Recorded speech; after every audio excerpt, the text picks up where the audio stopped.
ஊட்டுகிறாய்.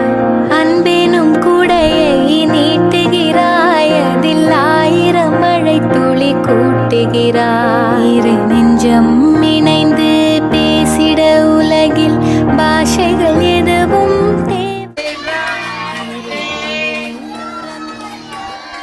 தெரியும். மலையின் அழகோ தாங்கவில்லை, உந்தன் கைகள் பிடித்து போகும் வழி அது போதவில்லை, இன்னும் வேண்டுமடி. Hello everyone, welcome to Nilakutty channel. தம்ப்நெயில்லையே நீங்கள் எல்லாருமே பார்த்துருப்பீங்க. மகத் குட்டியோட பிறந்தநாள் வீடியோ தான் இந்த வீடியோவில் பார்க்க போகிறோம். மகத் குட்டி வந்து பிறந்து 1 வருஷம் ஆச்சுங்க. ஃபஸ்ட்டு பர்த்டே தான் நாங்கள் வந்து பார்த்திங்கன்னா செலிப்ரேட் பண்ண போகிறோம். மணி ஹரிதா ஜோடிக்கு ஃபஸ்ட்ருந்தே நல்ல வரவேற்பு இருக்குது. யூடியூப்லேயே ஃபஸ்ட்டு அந்த பொண்ணு பார்க்குற வீடியோ போட்டதே நம்ம சேனலில் தான் நினைக்கிறேன். அது வந்து ஒரு 10 மில்லியன் வியூஸ் எல்லாம் போச்சு. அப்போ மணி கல்யாண வீடியோவெல்லாம் வந்து பார்த்திங்கன்னா ரொம்ப எல்லோரும் இந்த சீர் பண்ணுறது எல்லாமே லைக் பண்ணி பார்த்தீங்க. அப்புறம் வீடியோஸ் எல்லாம் பார்த்துட்டு குட்டி மணி வேணும் அப்படின்னு நிறைய பேர் ஆசைப்பட்டு சொல்லியிருந்தீங்க. அப்புறம் தம்பி பிறந்துட்டான்னு சொன்னப்போ நிறைய பேர் விஷ் பண்ணியிருந்தீங்க. உங்கள் எல்லாத்தோட ஆசீர்வாதத்தாலையும் வந்து பார்த்திங்கன்னா இப்போ நம்ம மகத் குட்டிக்கு 1 வருஷம் ஆயிடுச்சுங்க. ரொம்ப சிம்பிளாக தான் பர்த்டே வந்து பார்த்திங்கன்னா செலிப்ரேட் பண்ணுறோம். ரெசிபீஸ் எல்லாம் வந்து காலையிலேயே செஞ்சாச்சு. பிறந்தநாள் வந்து பார்த்திங்கன்னா சரியாக ஞாயிற்றுக்கிழமை தான் வந்துச்சு. அதனால் நம்ம வீட்டு சுட்டி குட்டீஸ் எல்லாத்துக்குமே லீவு. அப்புறம் ஆஃபீஸ் போகிறவங்க, அதனால் எல்லாத்துக்கும் மணி ஹஸ்பண்ட் எல்லாத்துக்குமே லீவு. ஸோ எங்களுக்கு வந்து பார்த்திங்கன்னா பிரச்சனையே இல்லை. நாங்கள் என்னென்ன ரெசிபி செஞ்சோம்னு அப்படியே ஒரு லைட்டாக பார்க்கலாம் வாங்க. சிக்கன் பிரியாணி, மட்டன் பிரியாணி, அப்புறம் சிக்கனில் பள்ளிப்பாளையம் கிரேவி வந்து செஞ்சுருந்தோம். அப்புறம் வந்து பார்த்திங்கன்னா இது ரசம் வந்து வச்சுருந்தோம், ஒயிட் ரைஸ், இந்த மாதிரியான ரெசிபீஸ். மேக்ஸிமம் எல்லாமே காலி ஆகிடுச்சு. செய்யும் பொழுது வந்து பார்த்திங்கன்னா வீடியோ எடுக்கலை. எனக்கும் கொஞ்சம் வேலை இருந்தது, அதனால் வீட்டுக்கு வரதுக்கு வந்து பார்த்திங்கன்னா கொஞ்சம் லேட் ஆகிடுச்சு. காலையில் நேரமாக எழுந்து சக்கரை பொங்கல் எல்லாம் வச்சு அம்மா வீட்டு குலதெய்வம் கோயிலுக்கு போய் சுவாமி வந்து கும்பிட்டு வந்துட்டாங்க. மணி ஹரிதா அம்மா அப்பா குட்டி பையனை எடுத்துகிட்டு போய் கும்பிட்டு வந்துட்டாங்க. நாங்கள் வந்து பார்த்திங்கன்னா அவங்கெல்லாம் கும்பிட்டு வீட்டுக்கு வந்து வரும் பொழுது அப்படியே அவங்களோட ஜாயின் பண்ணி வீட்டுக்கு வந்து வந்தாச்சு. குட்டி பையனை பாருங்கள், 1 வருஷம் ஆயிடுச்சு. ஆனால் இன்னும் சார் நடக்கவே இல்லை. சன்சி வந்து பார்த்திங்கன்னா 8 மாதம் பொழுது எட்டி வந்து வச்சுட்டா. மேக்ஸிமம் பொட்டை பிள்ளைங்க வந்து பார்த்திங்கன்னா சீக்கிரம் வந்து நடந்துருவாங்க. சீக்கிரம் எல்லா ஆக்டிவிட்டீஸும் தவறுறது அந்த மாதிரியான எல்லா வேலைகளும் பொட்டை பிள்ளைங்க வந்து சீக்கிரம் செஞ்சுருவாங்க. எனக்கு தெரிஞ்சதை நான் சொல்கிறேன். பசங்க வந்து பார்த்திங்கன்னா லைட்டாக செய்யறதுக்கு எப்பவுமே வந்து கொஞ்சம் லேட் ஆகும். சாரு வந்து பார்த்திங்கன்னா இப்போ தான் தவுந்து பழவிருக்காரு, இன்னும் நடந்து வரல. நாங்கள்லாம் கூட சொல்லிகிட்டே இருந்தோம், தம்பி ஃபர்ஸ்ட் பர்த்டேக்கு நடந்து வந்து கேக் வெட்டணும்டா, நடந்து வாடான்னு சொல்லிக்கிட்டு இருந்தோம். சார் இப்போ வந்து எதையாவது ஒன்று பிடிச்சிக்கிட்டு நிற்கிறாரு, ஆனால் இன்னும் நடக்கலை. லேட்டாக வந்தாலும் லேட்டஸ்ட்டாக வருவாருங்க. நம்ம ஊர் சைட்ல எல்லாம் ஒரு பழக்கம் இருக்குது. கல்யாணம் ஆகிடுச்சுன்னா வீட்டில் ஏதாவது விசேஷமா, கன்சீவாக இருக்காங்களா அப்படின்னு கேட்டே இருப்பாங்க. அப்புறம் வந்து பார்த்திங்கன்னா கன்சீவாக இருக்கிறேன்னு சொல்லிட்டா போதும், பையனா பிள்ளையா அப்படின்னு பார்ப்பாங்க. பொண்ணு பிறந்துட்டா பொண்ணு தானா அப்படிங்கிறது. அப்புறம் பையன்னா ஓகே பரவாயில்லைங்கிறது. அப்புறம் பையன் பிறந்தாலும் விடுறது கிடையாது.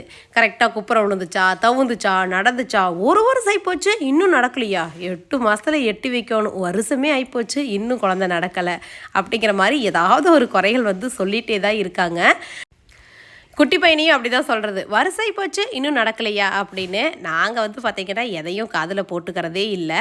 அவனா எப்படி தவறானோ தவறட்டும். அவனா குப்புற விழுறதே வந்து பார்த்திங்கன்னா ஒரு 5 மாதத்துக்கிட்ட தான் குப்புற வந்து விழுந்தான். தவறதுமே ஒரு 8 மாதத்துக்கு மேலே தான் தவந்தான். கொஞ்சம் உடம்பு வந்து இருக்குது, அத்தையாட்ட கொஞ்சம் ஆள் வந்து கொஞ்சம் பல்காக இருக்கிறாரு. அதனால் வந்து பார்த்திங்கன்னா லேட்டாக செய்கிறாரு. அவன் எப்படி செய்கிறானோ செய்யட்டும், ஒன்றும் பிரச்சனை இல்லை அப்படின்ட்டு நாங்களும் வந்து பார்த்திங்கன்னா விட்டாச்சு. அவ்வளோதான். சாரும் ரெடி ஆகிட்டாங்க. இந்த ட்ரெஸ் தான் பிறந்தநாளுக்கு வந்து எடுத்தோம். இது வந்து கோட் மாடல்லாம் இருக்குது, மேலே டையெல்லாம் கட்டுற மாதிரி இருந்தது. வீடியோக்கு வந்து ஒயிட் கலரில் தெரியுது, ஆனால் இது வந்து பார்த்திங்கன்னா ஒரு லைட் சாண்டில் கலர் அந்த மாதிரி ட்ரெஸ்ஸு. பர்த்டே பாய் ரெடி ஆகிட்டாரு. எனக்கு பையன் இல்லை அப்படிங்கிற குறை வந்து பார்த்திங்கன்னா அப்பப்போ இருந்துகிட்டே தான் இருக்கும். மனசில் ஒரு யோசனையாகவே இருக்கும், அச்சோ நமக்கு பையன் இல்லையே அப்படிங்கிற மாதிரி. அந்த மாதிரி தோணும் போதெல்லாம் ஃபஸ்ட்டு வந்து என்ன ஆகுன்னா, மணி இருக்கான்ல அவன் நம்மளை பார்த்துக்குவான், தம்பியாக இருந்தாலும் அவன் நமக்கு பையன் மாதிரி தானே, அவனை நம்ம வளர்த்தணுமில்ல அப்படிங்கிற மாதிரி ஒரு ஃபீல் வந்து கொடுக்கும். இப்போ வந்து பார்த்திங்கன்னா அந்த ஃபீலெல்லாம் கிடையவே கிடையாது தான். மணியை பற்றி யோசிக்கிறதே இல்லை.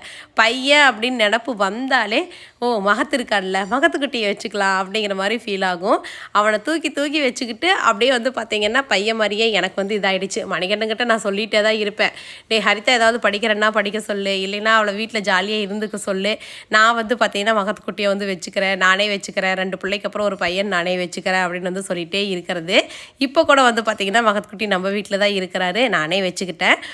கேக் வெட்டும்போது கூட ஹரிதா நான் வரலைங்க, நான் வீடியோக்கு வரல, நீங்கள் வந்து பையனை நீங்களே வச்சுக்கிட்டு நீங்களே கேக் வெட்டிடுங்க அப்படின்னு சொல்லிட்டா. இந்தாங்க நீங்களே வச்சுக்குங்கன்னு சொல்லி கொடுத்துட்டு கிளம்பிட்டா அவளும். ஹரிதா இப்போ தம்பிக்கு வந்து ஃபீட் பண்ணிகிட்டு இருக்கா இல்லைங்களா, அதனால் வந்து கொஞ்சம் குண்டா இருக்கா. அதனால் அவளுக்கு வந்து வீடியோக்கு வர்றதுக்கு கொஞ்சம் இதாக இருக்குது. நான் வீடியோ கொல்ல எடுக்காதீங்க அப்படின்னு தான் சொல்லிக்கிட்டு இருந்தா. சரி நீ ஒரு கார்னர்லையாவது நின்றுக்கமா அப்படின்னு சொல்லிட்டு அப்படியே கார்னரில் நிற்க வச்சாச்சு.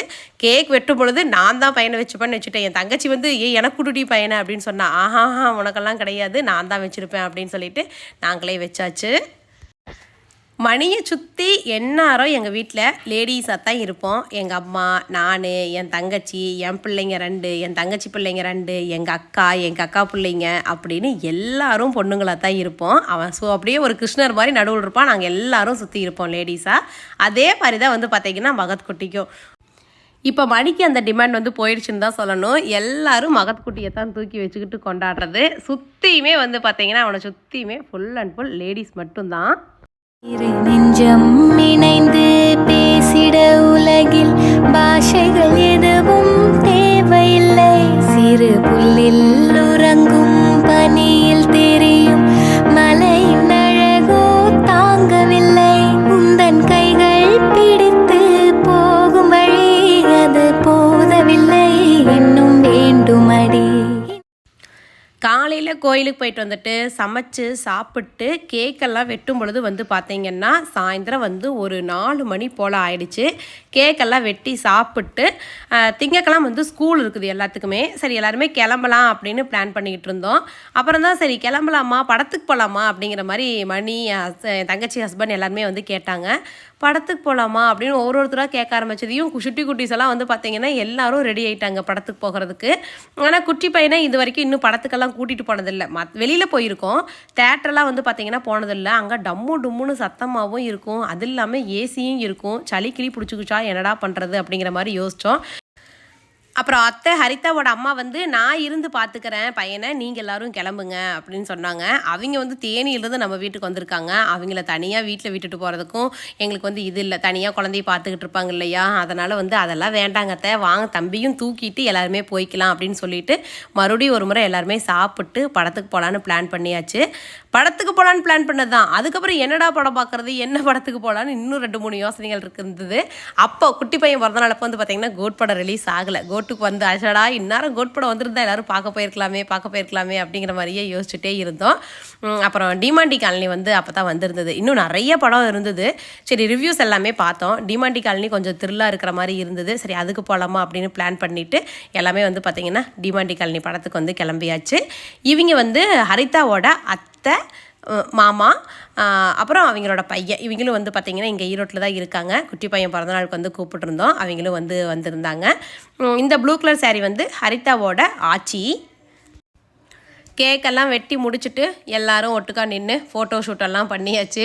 தம்பிக்கு அந்த ட்ரெஸ்ஸெல்லாம் போட்டிருக்கிறதே ஒரு மாதிரி கசன்னு ஆகிப்போச்சு. நார்மலாக வீட்டில் பனியன் சட்டி தானே போட்டிருக்கான், இது ஒரு சட்டை போட்டு அதுக்கு மேலே வந்து பார்த்திங்கன்னா ஒரு கோட்டாட்டை போட்டு இந்த டை எல்லாம் வச்சு கட்டி விடங்காட்டி அவனுக்கு ஒரு மாதிரி ஆயிடுச்சு.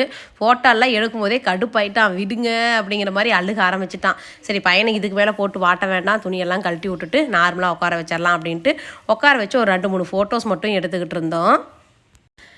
எனக்கும் என் தம்பிக்கும் வயசு வித்தியாசம் வந்து பார்த்திங்கன்னா 9 வருஷம் வித்தியாசம். நான் வந்து கொஞ்சம் நல்ல பெரிய பொண்ணாகவே ஆயிட்டேன் 9 வருஷம் போது. அப்போ வந்து அவன் குழந்தையாக இருப்பான். அவனுக்கு 1 வருஷம் போது நான் வந்து 10 வயசு பொண்ணு, பெரிய பொண்ணாகவே ஆகிட்டேன். ஸோ அப்படிங்கும் பொழுது அவன் 1 வயசாக இருக்கும் போதெல்லாம் 6 மாதமாக இருக்கும் போதெல்லாம் அம்மா என்கிட்ட கொடுத்துருவாங்க, நானே வந்து வச்சுக்கிட்டேன். இப்படித்தான் இதே மாதிரி குட்டி பையனாக இருக்கும் பொழுது தான் மணியை வந்து நான் வளர்த்துனேன். அந்த ஞாபகம் எனக்கு நல்லாவே இருக்குது. ரம்யாவை வளர்த்துனதெல்லாம் அங்கங்கே ஞாபகம் இருக்குது, ரொம்ப நல்லா ரிஜிஸ்டர் ஆகலை. ஏன்னா எனக்கும் ரம்யாவுக்கும் ஒரு 4-5 வருஷம் தான் வித்தியாசம், அதனால் நல்லா ஞாபகத்தில் இல்லை. ஆனால் மணியை வளர்த்துனது வந்து பார்த்திங்கன்னா எனக்கு நல்லாவே ஞாபகம் இருக்குது. தூக்கி வச்சுப்பேன். அப்போல்லாம் மண் வீடு தானங்க, சாப்பிடாதங்க, கார வீடு தானே, அந்த மண்ணை போய் பொறுக்கி பொறுக்கி சாப்பிடுவான். மண்ணெல்லாம் பொறுக்கி டேய் மண் சாப்பிடாத கம்முனுது அப்படின்னாலாம் அவனை மிரட்டுவேன், அடிப்பேன். அது எல்லாமே ஞாபகம் இருக்குது. இப்போ வந்து பார்த்திங்கன்னா இப்போ தான் அவனை வளர்த்துன மாதிரி இருந்தது. அதுக்குள்ளே அவனோட பையன் வந்துட்டான். அவனை நான் வளர்த்துறேன் அப்படிங்கும்போது கொஞ்சம் பிரமிப்பாக தான் இருக்குது. நைட் சாப்பாடு இங்கேயே வீட்லேயே சாப்பிட்டோம். காலையில் மதியம் சமைச்சதே வந்து இருந்தது. அதே சாப்பிட்டு படத்துக்கு வந்து கிளம்பியாச்சு. காரில் வந்து பார்த்திங்கன்னா எல்லாத்துக்கும் இடம் வந்து பத்தாது. அதனால் பேட்சாக 2-3 பேராக வந்து வண்டியில் வந்து பேட்சாக 2-3 வண்டி வந்து கிளம்பிட்டாங்க. மணி, விஷால் எல்லாம் வந்து வண்டியில் கிளம்பிட்டாங்க. அப்புறம் சுட்டி குட்டீஸ் எல்லாத்தையும் தூக்கி காரில் போட்டுக்கிட்டு மகத்து குட்டியும் காரில் எடுத்துகிட்டு நாங்கள்லாம் வந்து ஒரு பேட்சாக காரில் வந்து கிளம்பிட்டோம் படத்துக்கு. ரொம்ப நாளைக்கு அப்புறம் ஒரு ஃபேமிலியோட நல்ல ஒரு ஃபுல்ஃபில்லான ஒரு டேவாக இருந்த மாதிரி எங்களுக்கு வந்து ஃபீல் ஆச்சு இன்றைக்கி.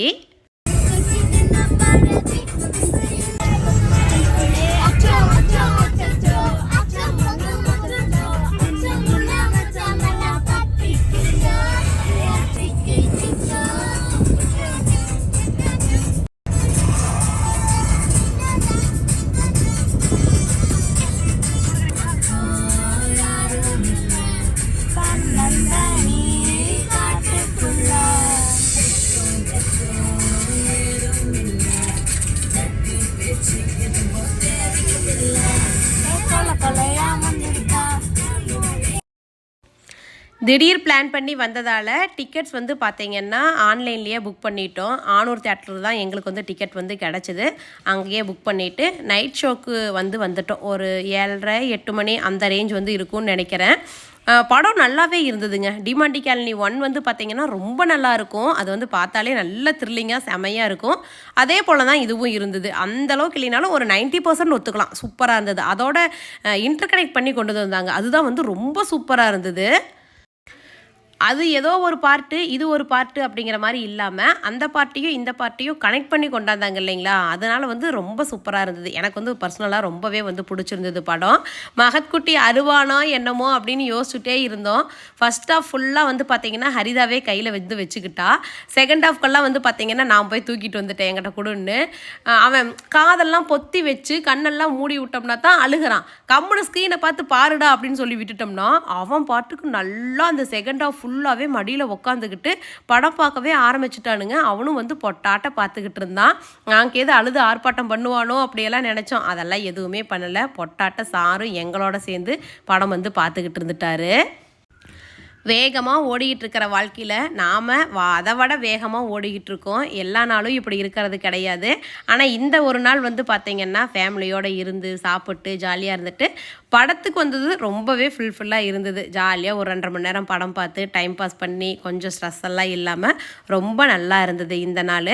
நீங்களும் கண்டிப்பாக ஒரு நாள் இது போல் ட்ரை பண்ணி பாருங்கள். நாங்கள் இந்த மாதிரியெல்லாம் ஃபேமிலியாக சேர்ந்து படத்துக்கு போனதில்லை. இதுதான் ஃபஸ்ட் டைம். ஸோ அதனால் வந்து பார்த்திங்கன்னா ரொம்ப நல்லா இருந்தது. இப்போ நாங்கள் ஒரு 4 பேர், தங்கச்சி வீடு தனியாக, அம்மா அந்த மாதிரி தனித்தனியாக போய்கிட்டு இருப்போம்.